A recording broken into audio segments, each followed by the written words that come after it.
प्रिय विद्यार्थियों, पिछली क्लास में हम लोगों ने सामाजिक अनुसंधान पे बात किया, रिसर्च मेथोडोलॉजी में सामाजिक अनुसंधान और सामाजिक सर्वेक्षण। महाराजा गंगा सिंह विश्वविद्यालय की बीए पार्ट सेकंड की प्रथम जो बुक है सामाजिक अन्वेषण की सर्वेक्षण पद्धतियां, इस पे हम चर्चा कर रहे थे और इसमें एक यूनिट पे हमने बात किया था। इसकी यूनिट फर्स्ट जो है, फर्स्ट पे हमने बात किया सामाजिक अनुसंधान और दूसरा था सामाजिक सर्वेक्षण।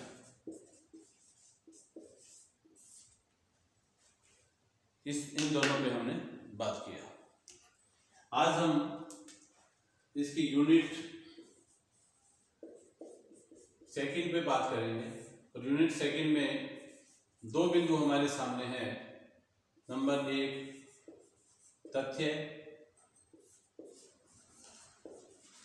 सूचना या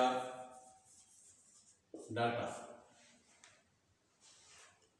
और दूसरा जो बिंदु है वो है उपकल्पना, या जिसको प्रकल्पना के नाम से जानते हैं। पहले हम बात करते हैं सूचना, तथ्य या डाटा पे। मूल रूप से समाजशास्त्र में सामाजिक अनुसंधान जो एक महत्वपूर्ण विषय है। अनुसंधान किसी भी विषय विशेष का जब हम अध्ययन करते हैं तो उस अध्ययन से संबंधित सूचनाएं, उस अध्ययन से संबंधित तथ्य या उस अध्ययन से संबंधित जो डाटा है वो अनुसंधान के लिए संकलित करने आवश्यक होते हैं।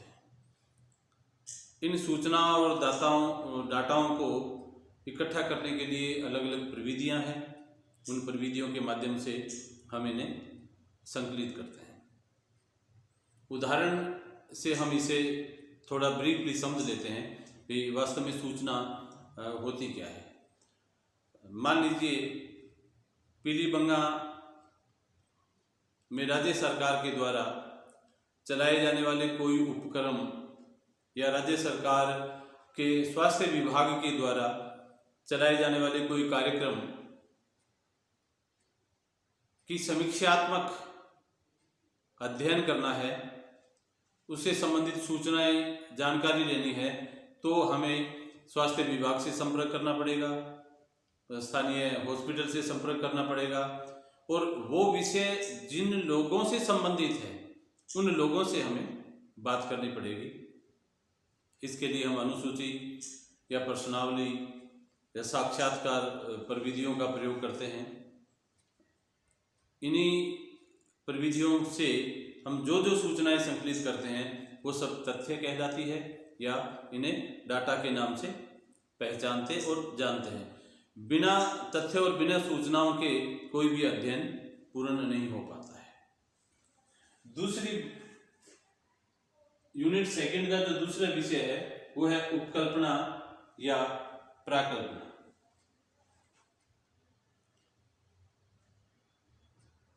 अध्ययन से पूर्व अध्ययन का एक छोटा मार्ग, अध्ययन की एक ऐसी इकाई जिसके माध्यम से हम अध्ययन के निष्कर्ष तक पहुंचें, रास्ते में कहीं भटके नहीं, उसके लिए उपकल्पना की आवश्यकता होती है। मैं एक उदाहरण के द्वारा इस बात को स्पष्ट करना चाहूँगा, आप समझ पाएंगे इस बात को अच्छी तरह से।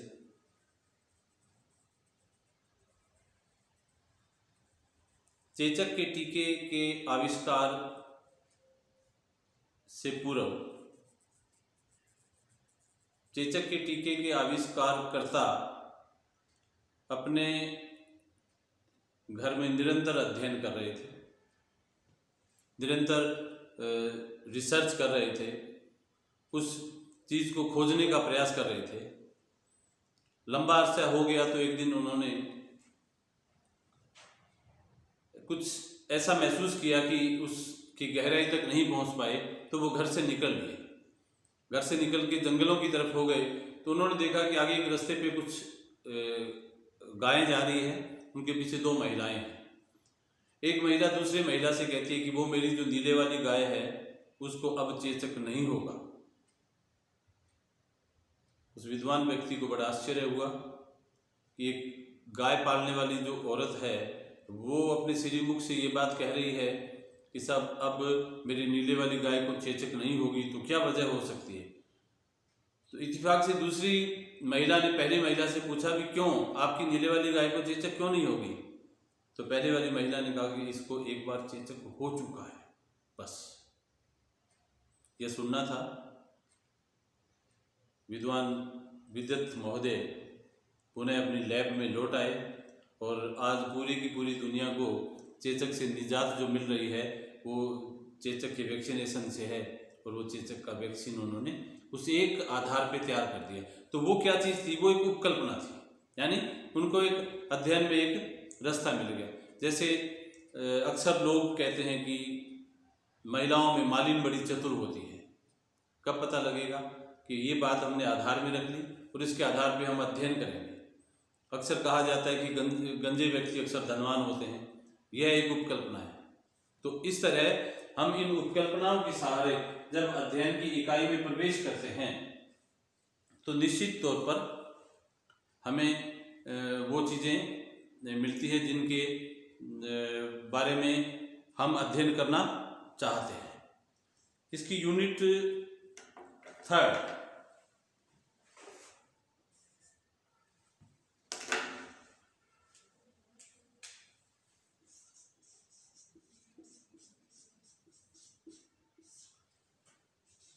चार चीजें हैं इसमें। अनुसूची,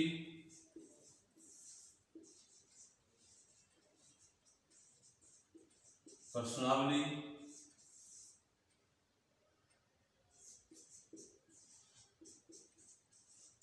साक्षात्कार और अवलोकन।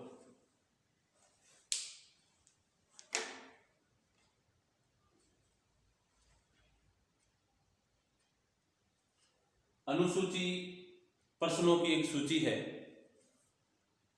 जिसे एक कागज पे लिख लिया जाता है, और यह उन लोगों के लिए है या उस क्षेत्र के लिए है जिस क्षेत्र में पढ़े लिखे लोग कम हैं और हमें उनसे किसी विषय के बारे में जानकारी लेनी है। साक्षात्कार के माध्यम से जब हम तथ्य संकलित करते हैं तो अनुसूची हमारे लिए बड़ी उपयोगी होती है। प्रश्नावली अनुसूची की तरह ही प्रश्नों की एक सूची है, लेकिन दोनों में एक अंतर है।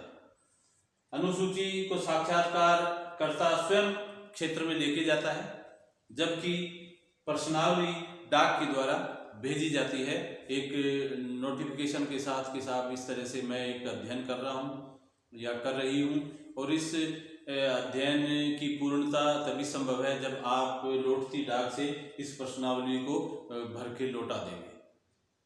कई बार प्रश्नावली वापस नहीं आती है तो उसके लिए रिमाइंडर देना पड़ता है, बार बार एक पत्र भी लिखना पड़ता है, और अगर ऐसी पोजीशन हो भी प्रश्नावली आए ही नहीं तो उसकी जगह हम दूसरा सैंपल भी ले सकते हैं। उसके बाद है साक्षात्कार। साक्षात्कार एक प्रक्रिया है। अनुसूची के माध्यम से हम क्षेत्र में प्रवेश करते हैं। निदर्शन प्रणाली के माध्यम से हमने सैंपल पहले ही निश्चित कर रखे होते हैं कि इस क्षेत्र में हमें कितने सैंपल लेने हैं। उनसे फेस टू फेस डायरेक्ट हम वार्तालाप करते हैं, सवाल पूछते हैं, सवाल का जवाब आता है, हम इस प्रश्नावली में जो जगह है उसमें उन सवालों को लिखते हैं। अवलोकन, ऑब्जर्वेशन, अनुसंधान का यह सबसे महत्वपूर्ण पार्ट है। आप किसी से सवाल पूछ रहे हैं, आपने पूछा कि आपका नाम क्या है, अगर झूठ बता दिया तो आपको ऑब्जर्वेशन आना चाहिए, आप उसको ऑब्जर्व कर लेंगे। आप नाम पूछेंगे, धर्म पूछेंगे, जाति पूछेंगे, एजुकेशन शिक्षा की क्या स्थिति है वो पूछेंगे, पारिवारिक स्थिति क्या है वो पूछेंगे, और फिर आप विषय पे आएंगे और विषय से संबंधित सवाल पूछेंगे। यदि आपको उत्तरदाता घुमाने का प्रयास कर रहा है तो यह अवलोकन आपको घूमने नहीं देगा।